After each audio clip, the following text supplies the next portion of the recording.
Bienvenidos a Experiencia, Fortaleza y Esperanza, un podcast dedicado a compartir el camino de recuperación en Alcohólicos Anónimos. Aquí encontrarás historias reales de hombres y mujeres que a través de la sinceridad y el apoyo mutuo descubrieron una nueva manera de vivir sin alcohol. Este espacio busca transmitir tres pilares que sostienen nuestro viaje: la experiencia que nos enseña, la fortaleza que nos impulsa y la esperanza que nos abre la puerta a un futuro distinto. En cada episodio compartiremos reflexiones, testimonios y herramientas que nos han sido fundamentales en el proceso de recuperación. Nuestro deseo es que, al escucharnos, recuerdes que no estás solo y que siempre es posible comenzar de nuevo, un día a la vez. Gracias por acompañarnos en este encuentro de crecimiento y transformación. Comencemos. Bienvenidos a este nuevo episodio. Hoy vamos a hablar de un tema muy importante dentro de la recuperación: la relación entre la salud profesional y el programa de Alcohólicos Anónimos. Sabemos que el alcoholismo no solo afecta el cuerpo, sino también la mente, las emociones y las relaciones. Por eso, en este episodio, queremos abrir un espacio de conversación donde podamos entender mejor cómo la salud y el programa de AA pueden complementarse en el camino hacia la recuperación. Hoy nos acompaña una persona que en lo personal yo quiero mucho. La conozco de jovencita, conozco su vida como hija, como hermana, como madre, como esposa y como profesional. Y me siento muy orgulloso, muy contento y muy honrado de que la licenciada Mayra García, profesional de la salud, que desde su experiencia nos ayudará a comprender el alcoholismo desde una mirada profesional, pero también humana, respetando siempre el enfoque y los principios de Alcohólicos Anónimos. Gracias, licenciada Mayra, por acompañarnos y compartir este espacio con nosotros. Buen día, Roberto. Muchísimas gracias por la invitación. Yo creo que todavía no me acababan de preguntar cuando yo ya estaba aceptando. Siempre es un gusto utilizar cualquier plataforma para poder compartir lo que me han enseñado los profesionales realmente de la enfermedad del alcoholismo, que desde mi punto de vista profesional son los alcohólicos, y espero tener algo que aportar y poder responder a todas las preguntas. Estoy seguro que sí, y no algo, sino mucho. Empecemos desde tu experiencia profesional. ¿Cómo entiendes la enfermedad del alcoholismo? Mira, definitivamente coincido con la definición que utiliza la Organización Mundial de la Salud, que es la que vemos en la literatura. Es una enfermedad incurable, progresiva y mortal por necesidad. Sin embargo, yo le agregaría dos cositas: que se caracteriza principalmente por la pérdida de control sobre la manera de beber, y la segunda, que es sumamente importante, que afecta al ser humano en todas las áreas en las cuales se desenvuelve. Em, ¿Qué diferencia ves entre el alcoholismo como falta de voluntad y como una condición de salud? Definitivamente hay muchísima información que encontramos, tanto es paralela, yo siempre menciono, se alinearon los astros. Por una parte surge AA por ahí del 35, y por la otra parte desde los años 30 ya la ciencia estaba viendo qué rollo, porque ya había esa hipótesis de que podía ser una enfermedad, de que no era algo de carácter moral.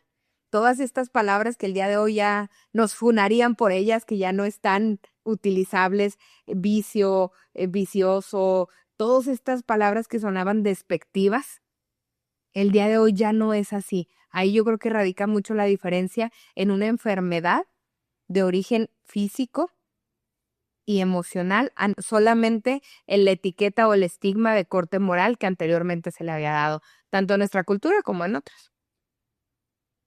Yo te conozco y sé cómo conociste el programa de Alcohólicos Anónimos en tu vida personal, pero como profesional, ¿cuándo te diste cuenta que Alcohólicos Anónimos se podría integrar en lo que tú habías estudiado? Bueno, ahí sí tengo una historia un poco interesante. Justo hoy pensaba, hay muchos profesionales aliados de la comunidad, pero ese plus o ese extra que me da el haber nacido en un hogar donde había un miembro de la comunidad, pues es un toque especial. Sin embargo, era muy pequeña cuando escuché una junta de información al público. Y definitivamente el trabajo que hacen con sus juntas, con sus eventos, congresos, convenciones, donde hacen juntas abiertas y le permiten entrar a mucha gente, bueno, ahí se hace un trabajo de prevención, como fue en mi caso. Yo escuchaba, y era una niña, cuando yo escuchaba, es una enfermedad, quién es un alcohólico, qué es un alcohólico, y bueno, en esta ocasión invitaron a un médico, un sacerdote y una psicóloga. Entonces yo dije, pues sacerdote ni aunque quiera puedo ser. El médico, la verdad, me da miedo la sangre y eran muchos años. Pero esa psicóloga llamó la atención de los alcohólicos, les entendió, utilizó su lenguaje y a mí me impresionó muchísimo. Ahí yo le dije, yo quiero entender este programa. Y me dijo, cuando termines la prepa te espero en la universidad. Y fue, de hecho, ella fue mi asesora de tesis y empecé a participar gracias a ella, porque ella era la invitada que no pudo ir y por eso se da. Y cuando empiezo, anteriormente yo conocía, como bien dijiste, el programa memorizado. Leía las oraciones, leía los libros, tenía idea. Lo recitaba como periquito de niña y me veía muy simpática. Pero cuando llego a la universidad, todos los trabajos universitarios que realicé fueron enfocados al alcohol. Tenía que llevar psicología social, cómo afecta a la sociedad. Tenía que llevar psicología infantil, el desarrollo infantil relacionado con el alcoholismo. Y ahí me doy cuenta que están estrechamente ligados. Y si nos vamos por la parte romántica, bueno, los psicólogos éramos llamados los doctores del alma. Entonces entendí que si esto era un síntoma de males emocionales más profundos, estábamos estrechamente ligados. Y encontré una paridad infinita de analogías que podemos hacer entre conceptos psicológicos con base científica y conceptos prácticos que utilizan en sus juntas. Mira, a mí se me hace muy interesante porque en Alcohólicos Anónimos hablamos y vemos mucho qué pasa en la mente y en el cuerpo del alcohólico. Pero me interesaría saber tu opinión, qué pasa con el cuerpo y la mente del alcohólico cuando deja de beber, no cuando está bebiendo, sino cuando llegamos a Alcohólicos Anónimos, dejamos de beber. O sea, no estoy hablando de la persona que por una cruda se sintió mal y no bebió en una semana, no. Estoy hablando de una persona que teniendo un alcoholismo constante, de un hábito de beber constante y de repente deja de beber. ¿Qué sucede en el cuerpo y en la mente? Bueno, ahí es bien interesante el antes y el después, como bien lo mencionaste. ¿Qué sucede cuando hay alcohol? El alcohol es una droga depresiva y la introducimos al cuerpo a través de beberla. En media hora se dice que alguien está ebrio, son 8 segundos lo que tarda en recorrer el torrente sanguíneo y altera el normal funcionamiento. Ataca directamente el sistema nervioso central. Apaga la lógica, el buen decir, todos los hábitos, la prudencia y deja solo al aire libre los instintos básicos. Hay varios, la literatura menciona algunos. En términos biológicos es hambre, sexo, sed y sueño. Pero ¿qué pasa cuando quitas esta parte? ¿Y ahora qué? Yo siempre les digo como los pececitos de Nemo. Toda la película tratando de escaparte, te escapas, lo logras, dejas de beber. ¿Y ahora? ¿Y ahora qué hago con esto? ¿Por qué me sigo portando igual? ¿Por qué sigo gritando igual? ¿Por qué sigo teniendo las mismas acciones, a las mismas actitudes negativas si ya no tengo esa sustancia que altera mi normal funcionamiento? Entonces aquí surge algo muy interesante y esta parte también tiene base bioquímica y psicológica en nuestra mente, que es la madurez emocional. Las emociones van madurando conforme las vamos experimentando. Punto clave, las emociones no son ni buenas ni malas, solo son. Yo tengo 2 hijas, cuando nace la segunda, la primera me dice, oye, ma, estoy sintiendo celos. ¿Soy mala? No, no eres mala. Las emociones no son buenas ni malas, solo son. Y las tenemos que sentir. Ahora Disney nos ayudó mucho con la película de Intensamente. Entonces, ¿qué pasa cuando esas emociones no crecen junto contigo? Esas emociones se quedan chiquitas, no maduran. Porque es normal que un niño de 3 años que le quitas algo, se tire en el piso y haga una rabieta y te diga no. Es normal que él exprese su ira a los 3 años de esa manera. Es normal que cuando tenga 10, te conteste y te diga no, ¿por qué? Entonces tú lo regañas, le dices, no me grites porque soy tu mamá y hay cuestiones de autoridad. O sea, a los 10 años ya. A los 13, yo que tengo una de esa edad, el roll eyes, te tuercen los ojos que tú dices, qué ganas de enderezárselos. Porque su emoción de ira, ella la manifiesta así. Ya le enseñaste que no se puede caer al piso porque ya no tiene 3 años. Ya sabe que no te va a contestar porque hay rangos de autoridad y buenas costumbres y es como le estás educando. Pero su manera a los 13, con un cerebro en construcción, con nuevas actitudes, con nuevas reglas, con un crecimiento, pues ella te voltea los ojos. Entonces, esas emociones, así es la alegría, así es la tristeza, así es el miedo, van evolucionando junto con nosotros. ¿Qué sucede con esa mente alcohólica? Se dice que cuando un alcohólico hace contacto con el alcohol, para automáticamente su madurez emocional. Nosotros le llamamos edad física y edad cronológica. Entonces, este alcohólico sigue creciendo, 1, 2, 15, 20, 40, que más o menos en algún momento, el día de hoy no he revisado la estadística, en algún momento se decía que alrededor de los 40 era cuando llegaba el grueso de la población a Alcohólicos Anónimos. Entonces, llega a los 40 cronológicamente. Pero si les preguntamos a qué edad inició su ingesta alcohólica, la mayoría son en la adolescencia.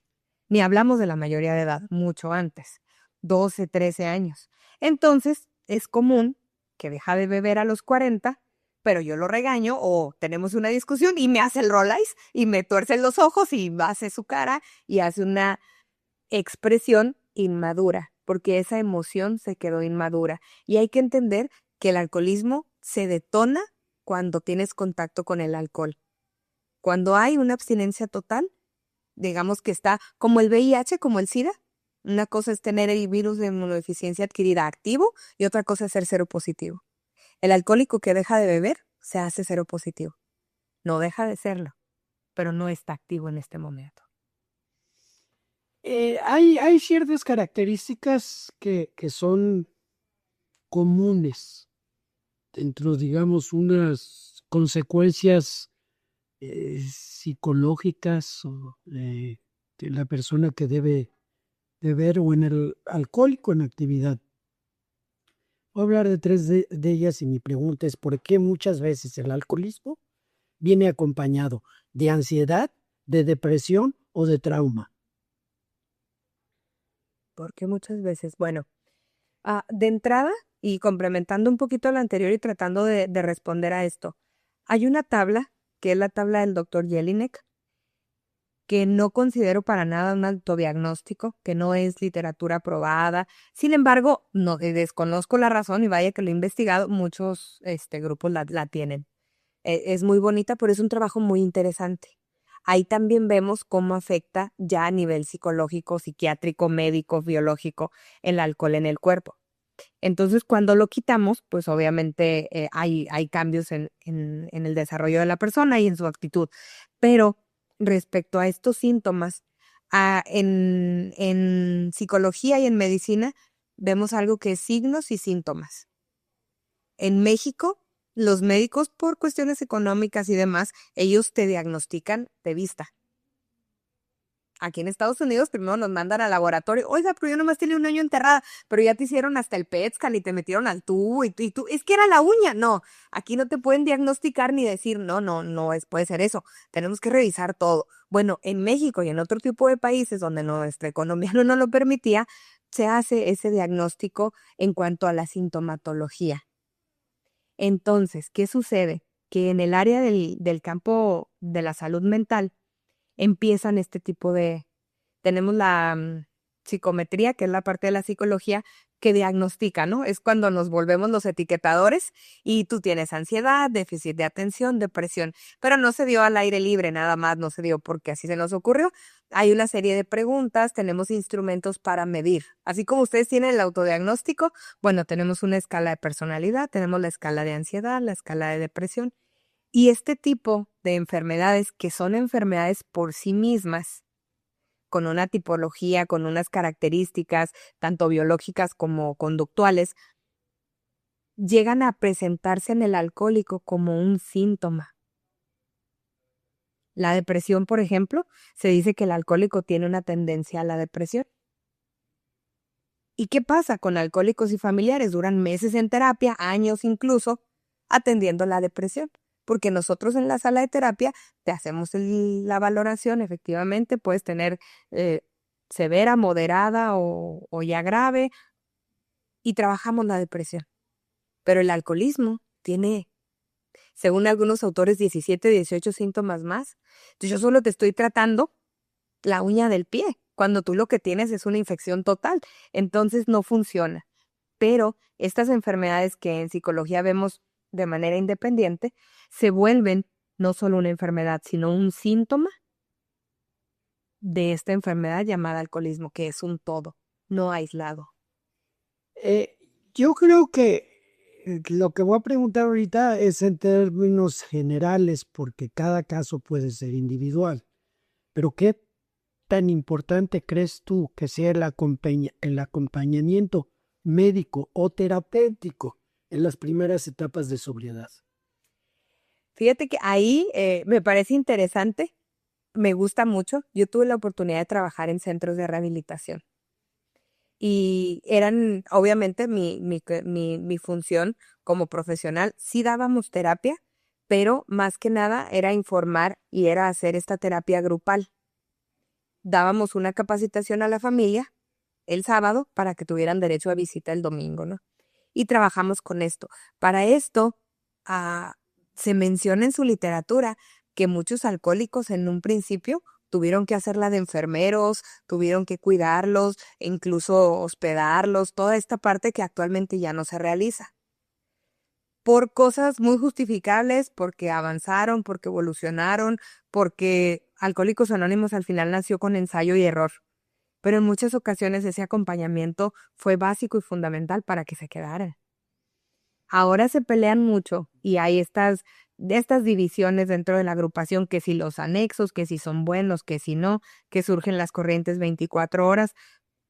Y yo me di a la tarea de conocerlas, y por la experiencia que tuve en el centro de rehabilitación, a veces es indispensable tener un apoyo médico, tener un apoyo de alguien que tenga una formación o una preparación que pueda hacer algo positivo y ayudar en esos procesos. Hoy escuché, y me tocó también a mí, ver estos delirium tremens lo que yo vi fue un síndrome de abstinencia al alcohol. Yo trabajaba en el centro de rehabilitación, me tocó verlo, y se tuerce, y es una cosa increíble. Al grado, yo no te miento, al día siguiente yo iba vestida de negro. Dije, aquí vamos a tener un difunto, y yo ya estaba pensando en cómo elaborar el duelo y cómo le íbamos a decir a la familia y las implicaciones legales.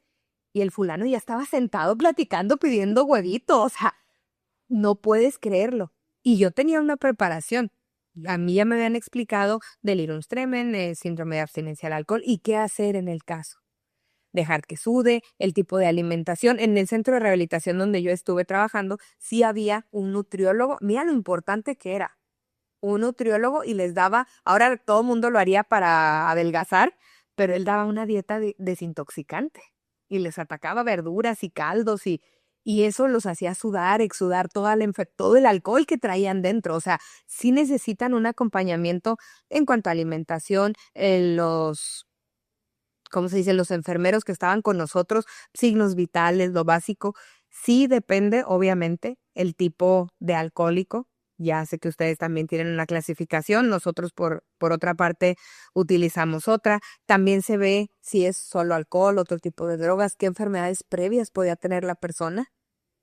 Porque a veces con la pura experiencia tú dices, yo tomaba más que él y a mí no me pasó eso. Sí, pero si él tiene una deficiencia cardíaca, su cuerpo va a reaccionar diferente al tuyo. Entonces, como agrupación, creo que eso les cuesta un poquito por la cuestión de que es autodiagnóstico, de que no son profesionales, no tienen el carácter profesional. Y en ese punto, cuando el alcoholismo ya tiene un deterioro marcado en la persona a nivel físico, sí considero que es muy importante que haya un acompañamiento. Sí, por eso yo decía que esto es el caso individual, ¿no? Cada caso es distinto. Y aquí también quiero hacer una referencia, porque lo tocaste tú, que antes se usaba más.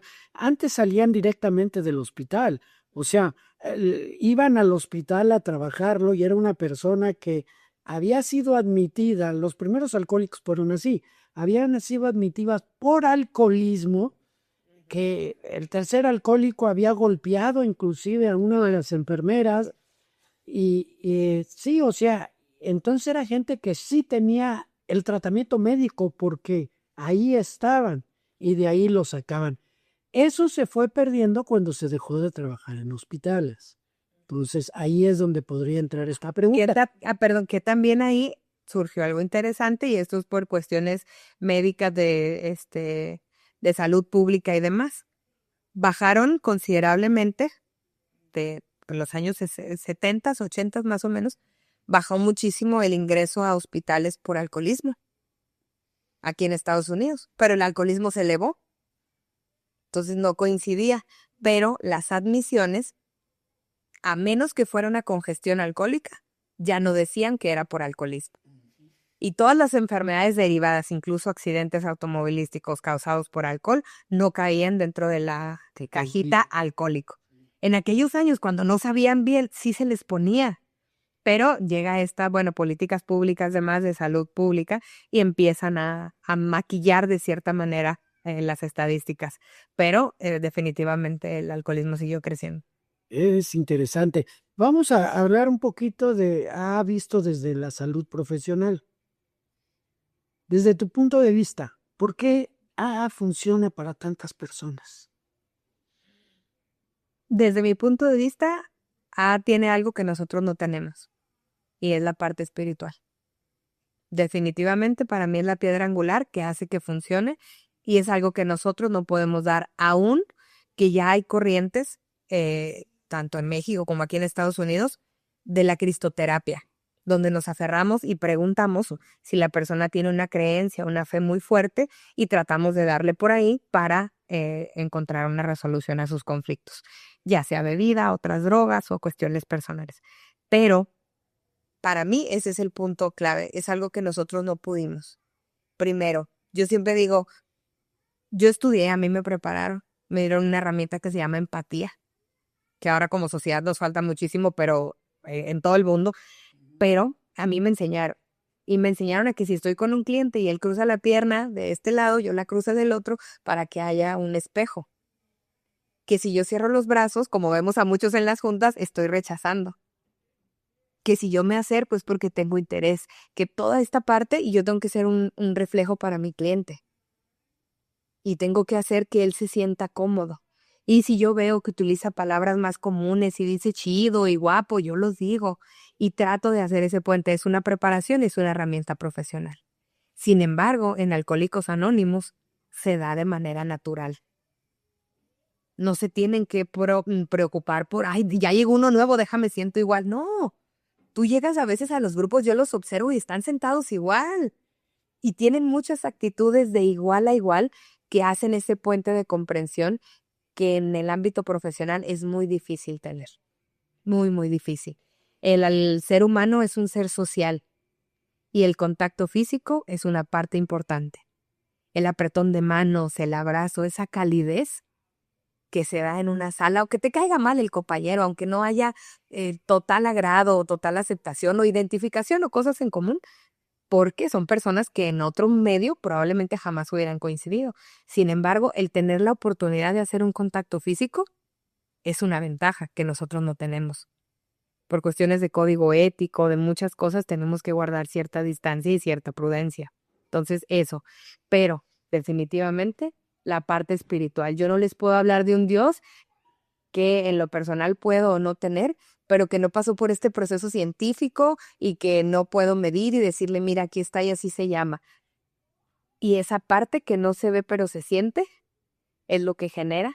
Porque también en terapia intentamos mucho la terapia grupal para trabajar con adicciones, es lo que más se trabaja, terapia grupal.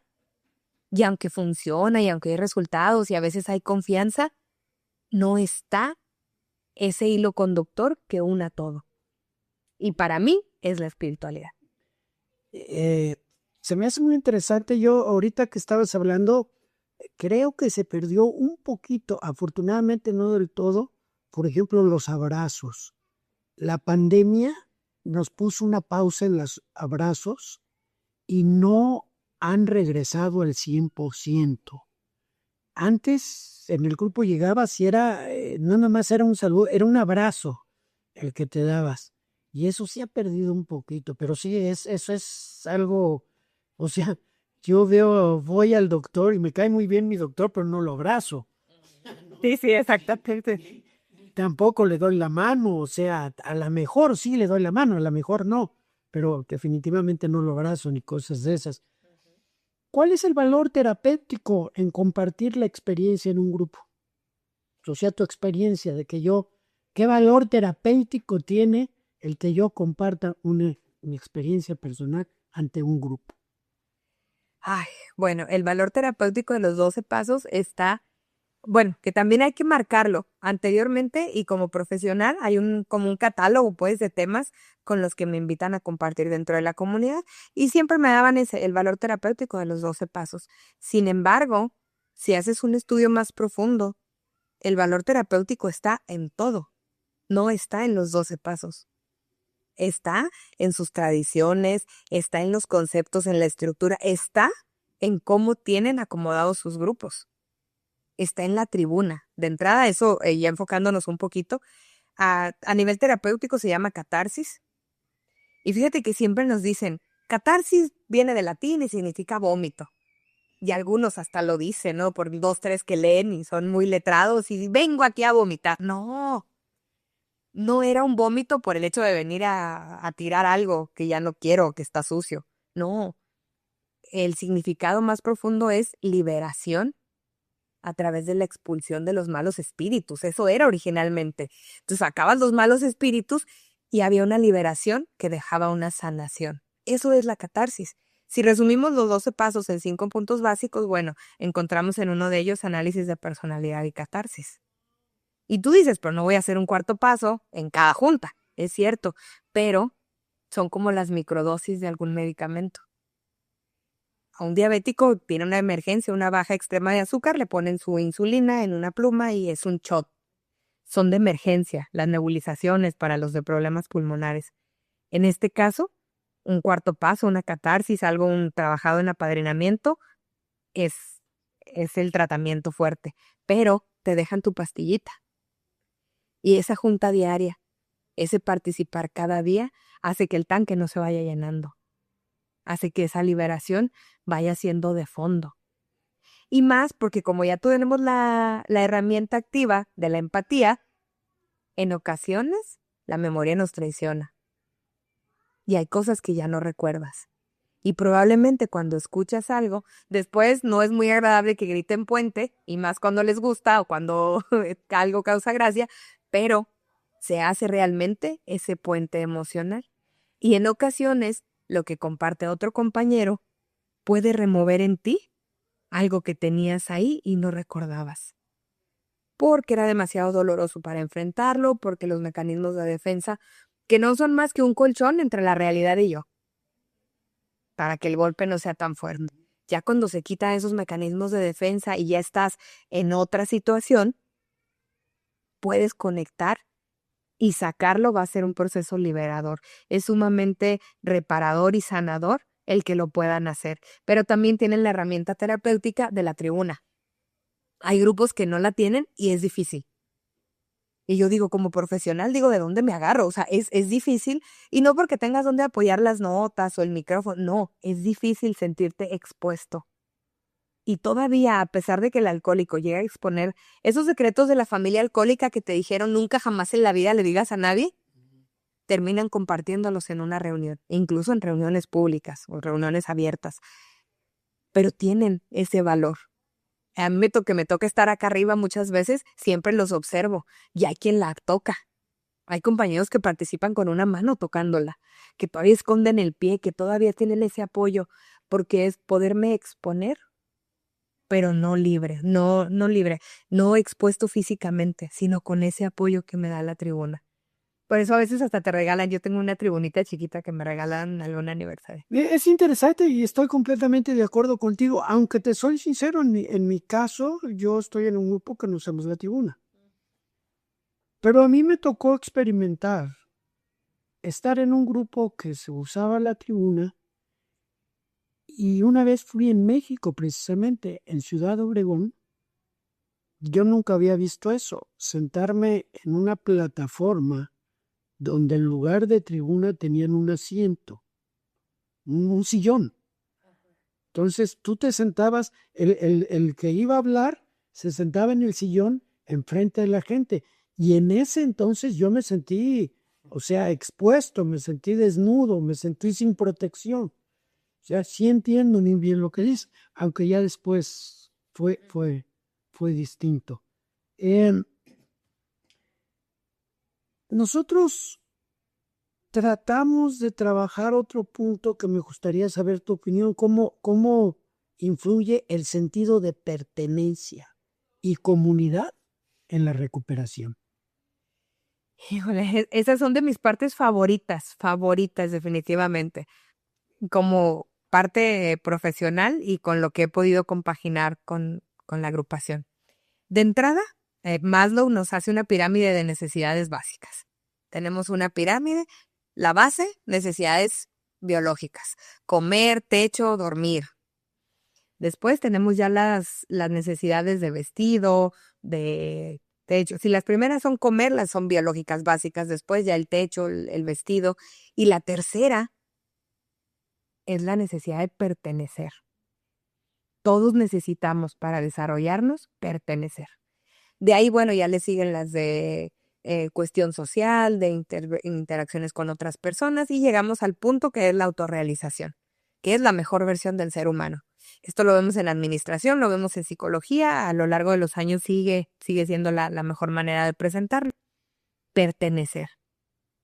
Pertenecer es ponerte la camiseta, es ser de un equipo, es tener un apellido.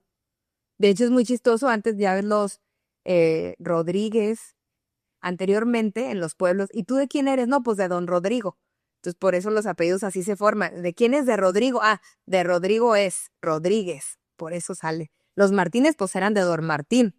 Entonces, así salen los apellidos, ¿no? Pertenecer. Porque tú ves a la gente y aunque tengan 30 años sin regresar a México, ellos siguen siendo de Uruapan. Y ellos siguen... El sentido de pertenencia es algo tremendo. En las escuelas los vemos. Te graduaste hace 20 años y yo Puma hoy, Puma siempre. Y tienes todavía ese sentido de pertenecer. Es básico para el desarrollo de cualquier ser humano. Hay un libro maravilloso, no es literatura aprobada, se llama Pertenecer, que es de los hermanos Lind. Y el primer capítulo se lo regalan a Bill W. Y te cuentan la historia de cuando él fue con su papá y cuando comparten ese trago y la novia. Y el primer capítulo se lo dan a Bill. Porque era lo que necesitaba y fue lo que Bill encontró. Pertenecer. Él no encontraba su lugar. Su mamá fue una mujer adelantada a su tiempo, ella se va a estudiar, se queda con los abuelos. Él no pertenecía. En cuanto a terapia familiar sistémica, lo vemos como el hijo parental. En muchas ocasiones puede ser el más responsable, por lo general es el hijo mayor, que está en el aire. O sea, no es papá, no está en la línea de los papás porque no es la autoridad, pero no es hijo porque no lo tratan igual que a un hijo ni lo protegen, y este está en medio. Es el del que se queja la mamá, del que se queja el papá, el que cuida a los hermanos, pero no los puede regañar. Este está flotando, ese hijo parental, así se llama. Esa función se compara mucho cómo vive el alcohólico en todas sus relaciones, en la vida, cuando está bebiendo. Porque en muchas ocasiones se convierte papá, pero no es responsable ni tiene la autoridad del papá, pero también te porta como hijo, pero él está flotando. Esta actitud es con la que vive el alcohólico. Imagínate vivir flotando, sin tener esa seguridad, esa certeza, sin pertenecer. ¿Y qué pasa cuando etiquetamos siempre al alcohólico como la ovejita negra, el que salió mal, el negrito del arroz, todas estas etiquetas que le pusimos? hasta estas cosas que yo a veces digo, bueno, siempre se quiere más al más menso, siempre se cuida más al que es que no creemos que lo logre, siempre demeritado, siempre hecho menos, y en muchas veces, en muchas ocasiones sí es hecho por el entorno y en otras él solito, con estas ideas recurrentes que los hacen sentirnos menos, sentirme diferente, es que yo no soy igual a los demás, es que yo me siento diferente. El no pertenecer lo hace estar itinerante siempre. Y esa inestabilidad genera ansiedad. Genera muchas cosas bien tremendas a nivel emocional. Entonces es importante, pertenecer es básico. Y cuando llegan, y a mí me encanta que dicen, soy fulanito del grupo tal. O sea, siempre mencionar eso es bien importante. Y muchos dejan de decir de dónde son, por decir de qué grupo son. Sí, sí, sí, Definitivamente. definitivamente. Y dentro de pues, que tú sabes que tenemos, ¿qué te parece dentro de la salud mental el trabajar un día a la vez? Otra cosa que he estudiado muchísimo, porque obviamente también, como les decía, como profesional, la misma literatura, cuando tienen esta parte de doble A y el mensaje a los profesionales, también nos dice que como profesionales tenemos un compromiso con otros esfuerzos, de trabajar con otros esfuerzos de diferente índole. Sin embargo, también tenemos que reconocer que hay críticas a Alcohólicos Anónimos. Hay críticas de la parte profesional, de la parte religiosa a Alcohólicos Anónimos. Y esa es una de ellas. Sí que crean dependencia a los grupos, que sí, bueno, hay muchísimas, ese es otro tema, pero una de ellas es eso. ¿Cómo un día a la vez una persona no puede vivir un día a la vez? Y a lo mejor no es tan simple como decir solo por hoy. Hoy voy a vivir, hoy ya comí, ya me bañé, ya viví solo por hoy. Creo que si estudiamos un poquito más y le cambiamos la óptica, te enteras que no es vive la vida como hoja solo por hoy. No es eso lo que enseña el programa. En alguna parte encontré un ensayo sobre liderazgo que hace Bill y habla de una visión. Sé que hay otra parte que es una visión para ti, pero a mí ese ensayo me sorprendió mucho. Y él mencionaba algo así, palabras más, palabras menos, que intentas abrir un grupo en una área y lo abriste 3 meses y no llegó nadie, y lo abriste 6 y no llegó nadie, que te hace pensar que a los 7 va a llegar y se va a llenar y ya vas a tener el grupo más grande del área. Hay que tener visión. Entonces dices, ¿hay que tener visión o hay que vivir solo por hoy? Creo que ahí hay una línea a veces muy delgada, pero hay un separador muy bonito que tiene una agrupación hermana que es Al-Anon y dice, a veces vivir emocionalmente solo por hoy es lo que necesitamos. Y a veces solo por hoy es mucho, porque 24 horas para una mente neurótica es muchísimo tiempo. Y a veces tienes que vivir de aquí al mediodía. Y para un depresivo decir, voy a estar despierto de 9 a 12 es mucho.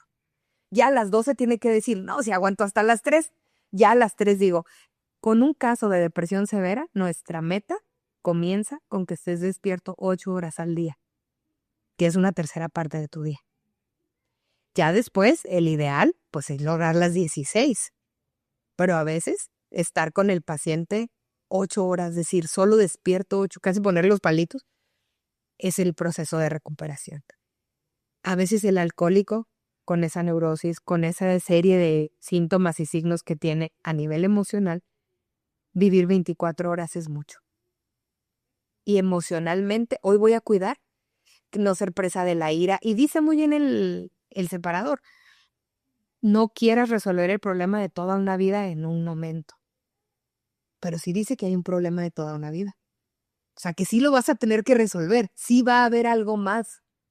No es, no, pues ¿para qué pago renta? ¿Para qué agarro una casa? ¿Para qué me endeudo? Pues si yo solo por hoy, yo vivo solo por hoy, suena muy ala y se va. La pregunta era un día a la vez.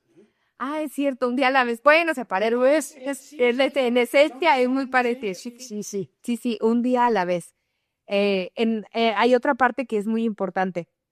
Y sí, enfocándonos en un día a la vez, te digo, vivir estos programas, por eso se llaman programas de 24 horas, trabajar de esta manera funciona a nivel emocional y también el un día a la vez cumple esta función ego reductora. Porque entonces las personas, por tener 40, 50 años sin beber, dirían, no, yo ya no vuelvo a beber. Y la distancia de una botella es igual para el que tiene un día a la vez que para el que tiene 30 años. Entonces, el decir un día a la vez, creo, desde mi punto de vista muy personal, hace esa función egorreductora. Es que yo ya me sé todo, yo ya tengo todo. Sí, pero hoy qué hiciste de tu grupo, hoy qué principio aplicaste, hoy cómo lo viviste. Entonces creo que el un día a la vez va más para eso que para decir solo por hoy. Vamos a tocar un poquito la espiritualidad, el programa y la ciencia. ¿Cómo se puede entender la espiritualidad de A desde una perspectiva de salud sin entrar en religión? Ay.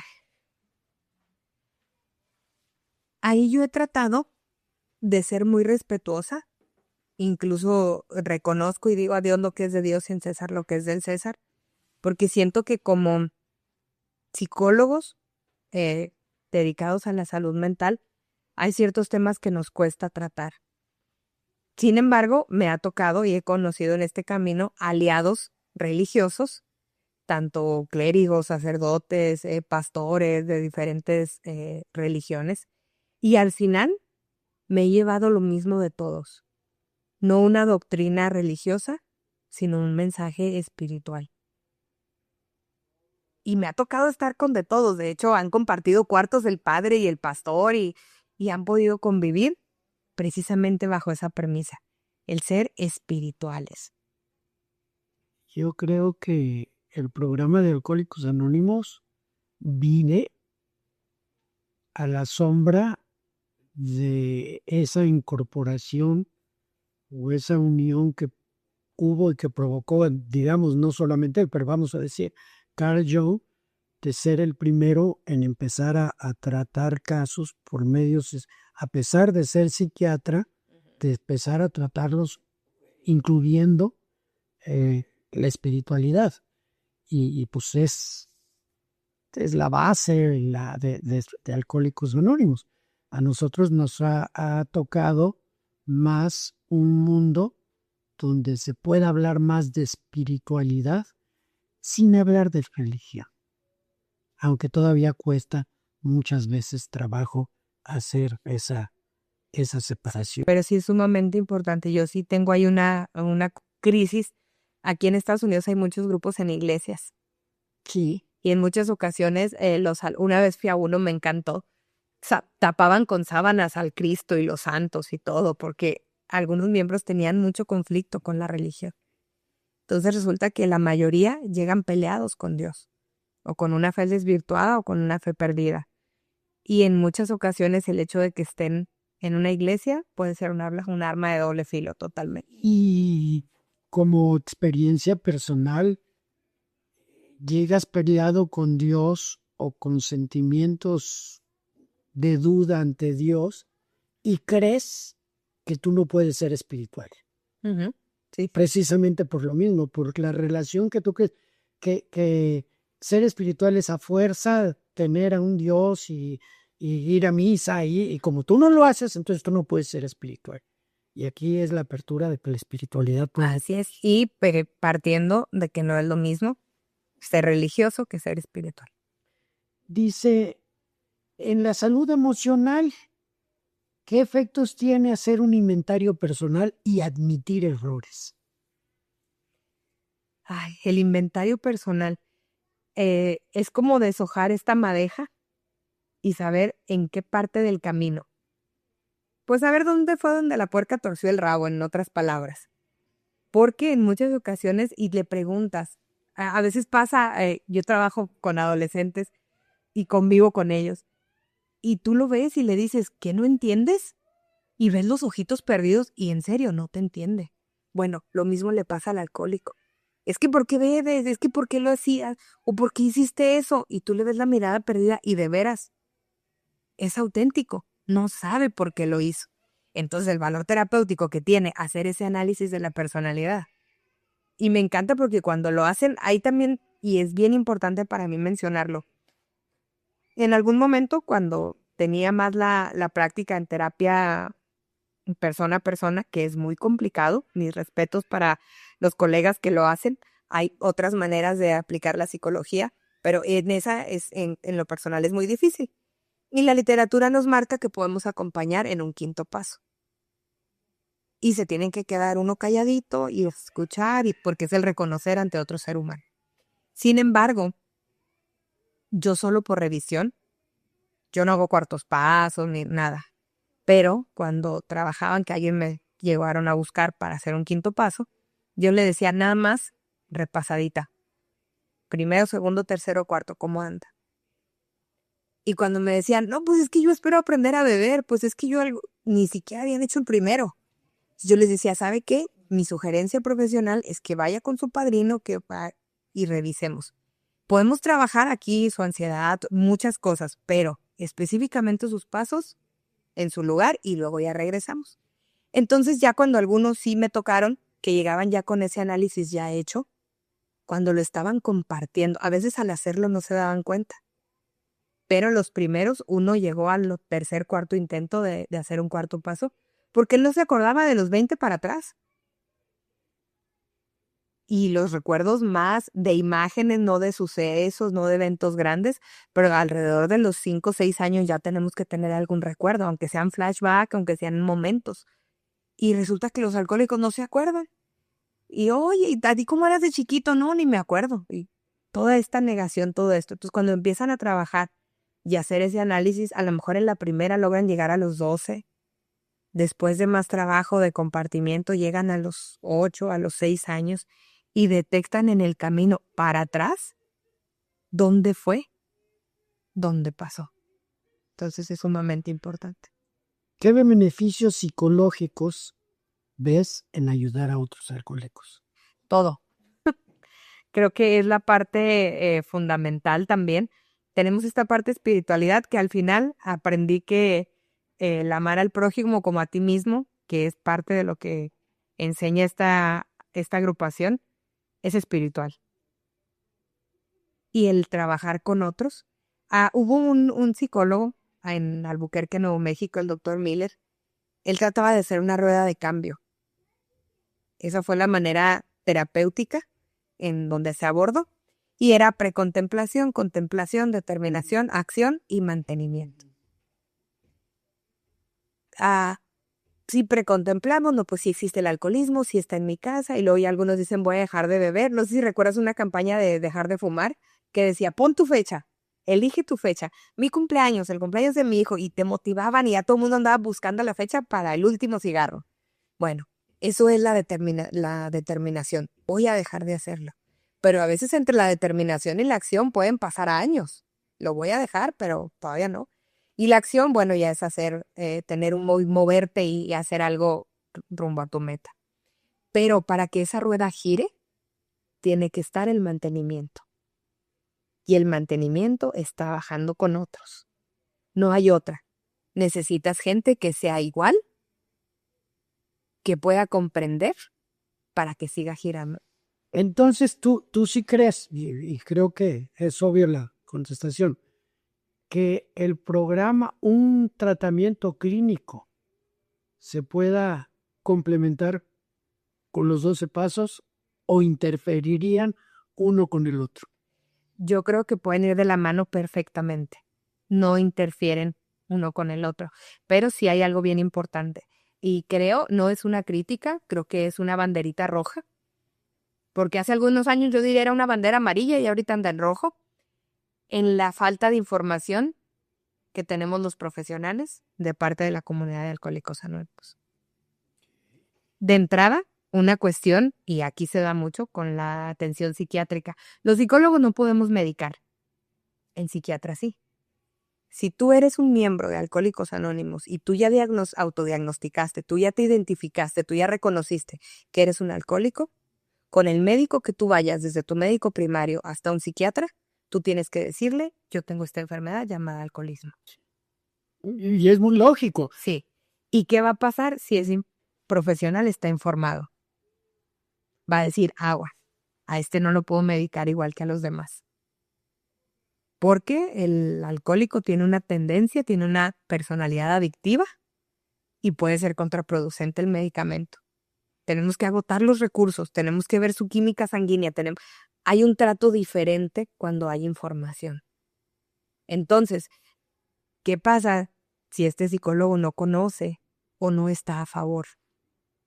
Por falta de conocimiento, por ignorancia o por falta de interés, o su ideología no coincide con AA. Probablemente ahí sí se da una interferencia en el proceso. Deje eso, ¿para qué? Pues si yo soy como un padrino, ¿qué es eso? O sea, yo sí estudié, su padrino no sabe nada. Ahí sí puede haber una interferencia, pero en el caso idóneo de un profesional de la salud informado y un miembro que sí está trabajando sus pasos, se pueden dar la mano perfectamente, totalmente. De hecho, como terapeuta es muy facilitador, porque cuando llega cualquier cliente o paciente, ¿qué le duele? No sé. ¿Qué tiene? ¿Quién sabe? Y en cambio, cuando llega alguien que ya está en un proceso de recuperación, que ese círculo, que esa rueda del cambio ya empezó a girar, él ya te dice, me duele esto y me duele, y yo creo que es por esto. Y yo creo que va por acá. De hecho, uno cuando hace la historia clínica, un pronóstico. Buscamos un diagnóstico y un pronóstico. Los pronósticos de un alcohólico en recuperación pasan de desconocido a sumamente favorable. Y diagnóstico, muchas veces ellos ya llegan diagnosticados. Si tengo, porque ya tienen esa claridad, porque ya están abiertos en esa área. Entonces, puede ser de ayuda mutua. Tenemos dos temas más. Vamos a ver. Una es referente a las recaídas, a la prevención y al autocuidado. ¿Cómo explicas una recaída desde el punto de vista de la salud? Volviendo otra vez, tomando este ejemplo de la rueda de cambio, el mantenimiento es precisamente lo que hace que no se recaiga. Porque cuando no se da este mantenimiento y no está girando de manera positiva, también en otra área se llama los círculos viciosos, ¿no? Que caes en el círculo vicioso. Bueno, cuando en este círculo de recuperación, de mantenimiento, el mantenimiento no se da, en terapia se considera que el mantenimiento es la causa principal de la recaída. El no darle seguimiento, porque ya descubriste, y es como cuando estrenamos algo, ¿va? O descubrimos algo, es la panacea y lo queremos hacer para todo sirve. Cuando nos llegó la freidora de aire, bueno, todo, hacíamos pasteles y el pollo y las papas fritas, y ahora ya está ahí llena de telarañas abajo de la estufa. Cuando llega algo nuevo, siempre creemos que lo podemos usar para todo. Eso le pasa muchas veces al alcohólico. Llega y se deslumbra, tiene la nube rosa, la luna de miel con AA, se emociona, va a un viaje, todo esto pasa. Pero si ese mantenimiento no es cuidado, la memoria se afecta. Y ya lo malo que ya se quedó tan lejos ya no se ve tan malo. Y este sueño del que siempre son presa muchos alcohólicos, de que tal vez un día voy a volver a beber, esta falta de mantenimiento. A mí me encanta en sus juntas, en sus eventos, a veces vemos los mismos temas. A veces las juntas de estudio que hay en algunos grupos, otra vez el primer paso, ni te lo sabes. Primero, no te lo aprendiste tal cual. Y segundo, en cada momento de vida, no va a ser lo mismo el Roberto de 40 leyendo el primer paso que el de 50 leyendo el primer paso que el de 60. Porque el momento de vida, las experiencias acumuladas, lo bueno, lo malo, no son lo mismo. Por eso es la importancia del mantenimiento. ¿Qué pasa cuando no se da este mantenimiento? No sigo girando, no sigo repasando el primer paso. Dicen que los pasos son a lo largo y a lo ancho. Pasos, tradiciones, conceptos, del 1 al 12, 1, 1 y 1. Todas estas técnicas que se han creado en base a la experiencia de las salas de AA hacen ese mantenimiento. Cuando no se da, se llega a una recaída. Y ahí hay algo bien importante. Hay recaídas físicas cuando se hace contacto con el alcohol, pero también hay recaídas emocionales. Cuando aún sin el contacto con el alcohol se vuelve a los viejos moldes. Se sigue robando, se sigue engañando, se sigue todo. Igualito, solo que sin beber. Aquel doctor le llamó borrachera seca, ¿no? ¿Qué señales de alerta debería reconocer una persona en recuperación? Siempre en esta parte, sobre todo cuando llega el nuevo, ¿por qué se queda? No, no todos se quedan, no siempre se quedan. Pero él se queda porque sintió algo. Y cuando él deja de sentir lo que lo hizo quedarse, se empieza a apagar esa flama. Cuando vas a una junta y sales peor de cómo llegaste, se empieza a apagar esa flama. Y esto es inventario personal, su 10º paso, aplicado diario. Dar una revisadita rápido. Porque esa emoción, y tú los ves cuando llegan. Y yo soy muy observadora, es lo que me ha ayudado. A veces los grupos están en segundo piso y no estás allá afuera en el pasillito y ves cuando llegan.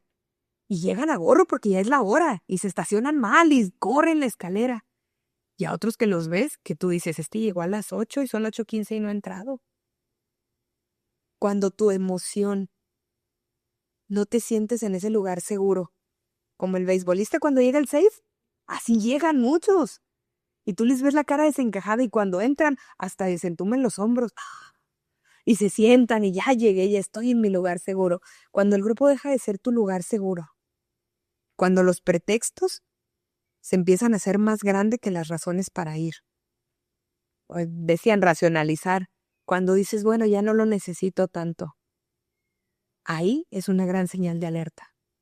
Porque quien sabe que esto es de vida o muerte, no dice, ya no lo necesito tanto. Dicen que cuando que hagas las cosas, y esto también se trabaja mucho en depresión, cuando menos ganas tengas, más tienes que ir. Ahí, esas son las señales. Tenemos un dicho que dice, cuando menos quiero ir a Alcohólicos Anónimos es cuando más necesito ir. Exactamente. Sí. Cuando no quiero ir, yo necesito Alcohólicos Anónimos. Y cuando sí quiero ir, Alcohólicos Anónimos me necesita a mí. Ah, claro. Ya. Una pregunta más en este subtema. ¿Qué papel juega el sueño, la alimentación y el manejo del estrés en la sobriedad? Muchísimo, muchísimo. Al final hablamos de esta homeostasis, que se oye bien médico, bien acá, pero no es más que un equilibrio. Tenemos que estar equilibrados. Los trastornos de sueño tienen un impacto tremendo. En la mayoría de los casos el alcohólico vivía de noche. No dormía a sus horas, no comía a sus horas. Todo esto nos da una descompensación. De hecho, siempre hay un proceso, lo ves en la desintoxicación físicamente, primero se desinflama. Es increíble. Cuando ves un proceso de desintoxicación, les cambian los rasgos físicos. Se acomodan, o sea, definitivamente se acomodan. Ves un cambio en la postura, en la cadera físicamente, hay un cambio, porque hubo una desintoxicación, pero no solo se desintoxica de una sustancia química o externa, también se adquieren nuevos hábitos, que es el dormir a sus horas, que es el tener horarios para comer, toda esta estructura que se va haciendo. ¿Te acuerdas que habíamos dicho que se quedó como ese adolescente niño que quiere dormir, ver la tele toda la noche y dormir toda la mañana? Y así vivía, con el horario invertido, que ella es lock ni que nada, o sea, el horario invertido tremendo por años. No, yo duermo 3, 4 horas. Este estrés, el alcoholismo es una enfermedad que genera dolor, que genera estrés, preocupación. Esta incertidumbre, ahorita que hablábamos de pertenecer, yo necesito saber de dónde soy, a qué pertenezco, qué va a pasar mañana. Hay 2 cosas que el niño necesita para un sano desarrollo: estructura y coherencia. La estructura es saber qué va a pasar mañana. En un hogar alcohólico donde no sabes si llegó el papá o no, si te van a dar huevito o te van a aventar sin almuerzo a la escuela, si va a haber alguien cuando regreses, toda esta incertidumbre genera estrés y ansiedad. Cuando se da esta desintoxicación y se empieza a tener horarios simplemente con el horario de las juntas. La mayoría todavía tienen su junta de 8:30 a 10, entre esos horarios. Algunos por cuestiones del local, bueno, de 7 a 8:30, pero por lo general son en este grueso. Por trabajos y diferencias, también en pandemia cambió mucho, pero ya sí hay grupos que sesionan en la mañana, mediodía, conforme se van acomodando y es una solución extraordinaria. Sin embargo, el grueso de los grupos siguen manteniendo ese horario. Entonces ya saben que después del grupo ya no cenan o que llegan y cenan y se duerme o empiezan a forjar hábitos nuevos. Y eso tiene un papel importante en la recuperación. Vamos a la última categoría, que es la familia, el estigma y la esperanza. ¿Cómo afecta el alcoholismo a la familia desde la salud emocional? Ahora le llamamos daddy issues, mommy issues, pero no es más que los efectos del alcohol reflejados en la familia. El alcoholismo es una enfermedad social, no es una enfermedad individual. No es el problema nada más el que bebe, es todo lo que está alrededor. Hay alguna literatura que nos dice que afecta a 7 personas. Profesionalmente hablábamos de 7 personas. A alguna literatura de tanto de Al-Anon, incluso Coda, manejan hasta 40 personas. Ya si nos vamos a las religiones, no sé cuántas generaciones ya maldijimos y no sé qué tanto. Sí, es tremendo. Sin embargo, hay también quien habla que hasta el perro de la casa se ve afectado. Y definitivamente el alcohol es una enfermedad social que afecta a todo el entorno familiar. En esta dinámica cada quien juega un rol. ¿Qué le dirías tú a un familiar que no entiende el programa de Alcohólicos Anónimos? Eso es bien interesante, pero la información es la mejor herramienta. Y hay un librito maravilloso anteriormente, porque nos gusta el drama, se llamó Así que amas a un alcohólico. Y tenía hasta el signo, así que amas a un alcohólico. Ahora se llama Grupos de Familia Al-Anon. Y es un libro para los familiares y amigos. Te explica, te da una repasadita rápida y te dice cómo funciona. Creo que a la familia lo único que se le puede dar es información. No promesas, no esperanzas, información. Eso vendrá después. Porque cuando él llega y tú le dices, tu vida va a cambiar y no cambia. Porque uno quiere los resultados para ayer. Entonces, lo primero que le tienes que yo sugeriría que se le diera a una familia es información. Ahí entra otra pregunta que se me hace interesante, porque a lo mejor hay gente que tenga la información. Pero ¿cómo romper el estigma de pedir ayuda?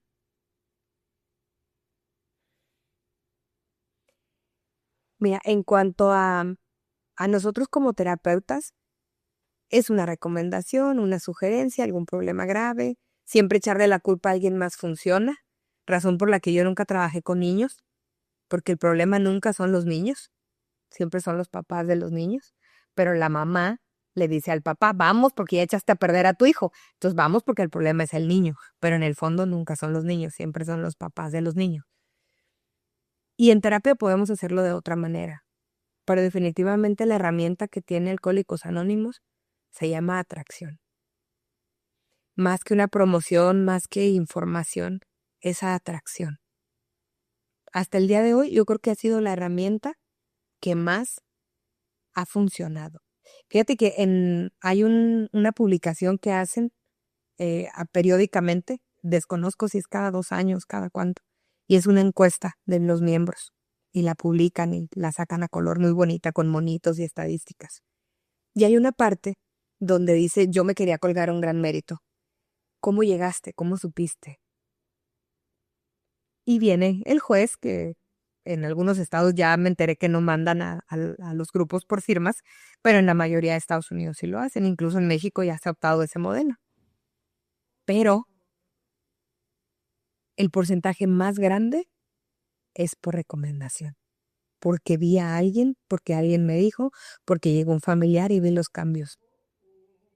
Y estamos hablando de que el 70% era eso. Y el 30% nos lo repartíamos profesionales, médicos, la corte, todos los demás. ¿Qué nos dice esto? Está muy claro. La atracción y ver los cambios en alguien real, en alguien que tú conoces, ha sido la mejor herramienta. Eso me lleva a la última pregunta, no del podcast, todavía tenemos 2 más, pero sí de este tema. Desde tu experiencia, ¿qué es lo más esperanzador que has visto en personas que llegan a Alcohólicos Anónimos? He visto dos tipos. El primero, cansado. Hay gente que llega muy cansada a la agrupación. Cansada de la vida. Cansancio es la palabra que los define. Pero hay otros que llegan con dolor. No sufrimiento. Porque el dolor es inevitable, el sufrimiento ya es opcional, es a veces acariciar la herida. Pero el alcohólico que realmente llega es con ese dolor, con esa herida abierta. Para mí esas serían las dos principales, pero cuando llegan con dolor, la esperanza es ya no sentir lo que estoy sintiendo, porque está muy feo, porque ya no puedo. Y sabemos que hay gente que ha llegado sin una pierna, y hay gente que ha llegado con incapacidad visual, pero eso no dolió tanto como duele lo que está dentro. Y de plano, el otro grupo, que a lo mejor es menor, pero también es importante y he visto un buen resultado, es el que está cansado de que lo señalen, de que lo regañen, de que no lo acepten. O sea, de la manera que tiene de vivir, está cansado, agotado, un agotamiento físico y emocional. Y ya no quiere estar cansado, quiere descansar, quiere liberarse un poquito. Y has visto que... Y he visto definitivamente que sí funciona. Dos preguntas para cerrar este podcast antes de agradecerte. ¿Qué mensaje te gustaría dejarle a alguien que está sufriendo y que aún no se anima a pedir ayuda? Ay. Pedir ayuda es el primer paso del resto de tu vida. El animarse a pedir ayuda es el paso más importante, es lo principal, pero hay algo más y no es no tener miedo. A veces no se pide ayuda por falta. Mucha gente dice, es que ego se siente. Sí, es cierto. Yo siempre les digo, el complejo, en estos complejos, te digo, los psicólogos somos los etiquetadores del mundo, y Edipo y Electra y Estocolmo, a todo le pusimos síndrome, ¿no? Pero el síndrome de grandeza no existe. El complejo de superioridad no existe como tal. Lo que existe es un complejo de inferioridad. Ese sí. Entonces, para tapar que me siento tan chiquito, engrandezco. Esa es la manera de solucionarlo para muchos. No pedir ayuda no siempre es ego. No siempre es yo puedo, yo no necesito ayuda. No, muchas veces es miedo. Y es yo no merezco, yo no soy merecedor de que alguien me dedique tiempo. Y si eres merecedor, sí lo eres, y eres valioso, y no es tonto preguntar. No hay, ¿cómo dice? No hay preguntas tontas, hay tontos que no preguntan. Por preguntar no cobran, que no se les olvide. Se vale pedir ayuda, pero sobre todo reconocer que merezco recibirla, porque ese es el miedo principal. ¿Cómo puede la salud profesional y Alcohólicos Anónimos caminar juntos para salvar vidas? Tienen todas las herramientas, con un buen trabajo de información al público, con una buena cooperación con los profesionales del área donde viven. Escuchaba a alguien que decía, bueno, hay 3 grupos de AA y enseguida se pusieron 3 anexos. Yo preguntaría, ¿ya los visitaron? Este es tu grupo, ¿qué hay cerca? Pues un hospital, un anexo, ¿ya lo visitaste? Cooperación, totalmente. Información. Los profesionales también a veces estamos cerrados y ya no tenemos más ideas. Y a veces hay una frustración profesional de decir, en algunos lugares ya hay terapeutas, me ha tocado coincidir en algunos casos, que dicen, ¿sabe qué? Ya tengo 6 meses viéndolo. Si usted no va a un grupo y deja de beber, yo ya no lo puedo tratar. Así como el juez dijo, vaya y fírmeme estas hojitas, también muchos terapeutas lo están haciendo. Trabajar de la mano es la mejor herramienta, pero con información. Y hay folletos, hay libros para ambas partes, ¿eh? Tanto que nosotros podemos aportar el mismo libro de variedad de experiencias religiosas. Hay mucha literatura que puede ser de soporte y que puede dar una orientación. herramientas que podemos proporcionar, herramientas que ustedes ya tienen y a lo mejor no saben que ya tienen, identificarlas, pero sobre todo como profesionales estar sumamente informados de qué están haciendo.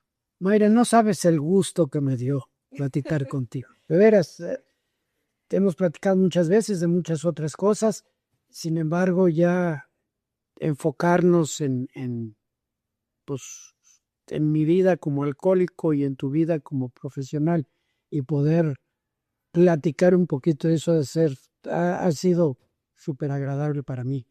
Así es que quiero agradecer profundamente a la licenciada Mayra García por compartir su conocimiento, su experiencia y por ayudarnos a entender que la recuperación puede abordarse desde distintos caminos que se complementan, siempre poniendo en el centro el bienestar de la persona. En Alcohólicos Anónimos aprendemos que nadie tiene que hacerlo solo y conversaciones como estas nos recuerdan que pedir ayuda también es un acto de valentía. Gracias a todos que nos escuchan. Si este episodio te dejó algo positivo, compártelo con alguien que lo pueda necesitar. Nos escuchamos en el próximo episodio y recordemos vivir la recuperación solo por hoy. Muchas gracias.